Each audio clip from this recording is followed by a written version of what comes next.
আসসালামু আলাইকুম। আপনাদের উদ্দেশ্যে একটা কথা বলতে চাই।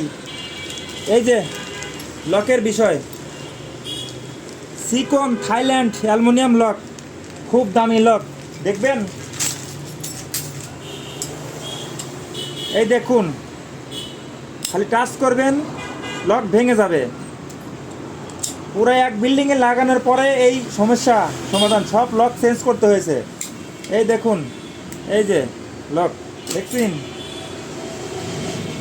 এই দেখেন, এই এই ধরনের লক সব এরকম। এখন ওনারা বলতেছে এই লক নেওয়ার পর, আমি বলছি এই লকগুলো পচা কেন? ওনারা বলতেছে এগুলো লক আমাদের না। তাহলে এগুলো কি আমার ফ্যাক্টরি আছে? এই হলো অবস্থা। এই জীবনের প্রথম একবার ধরা খেলাম লক কিনে। দেখছেন, আরও ভেঙে দেখাই। আমি বেশি টাচ করব না, এই হালকা টাচ করবো, খালি একটা আঙ্গুলের চাপও লাগে না। এই দেখুন, দেখছেন? আরে এই দেখেন,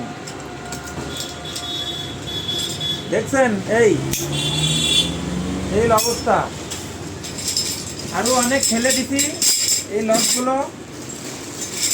আপনারা আর ফেরত নিবে না, বলতেছে এই লক আমাদের না। এই লক নাকি আমি, আমার ফ্যাক্টরি এখানে এখানে আমি বানাইছি। ঠিক আছে, যারা হার্ডওয়্যার কিনবেন থাই গ্লাসের হিসেব করে কিনবেন। ঠিক আছে, আসসালামু আলাইকুম।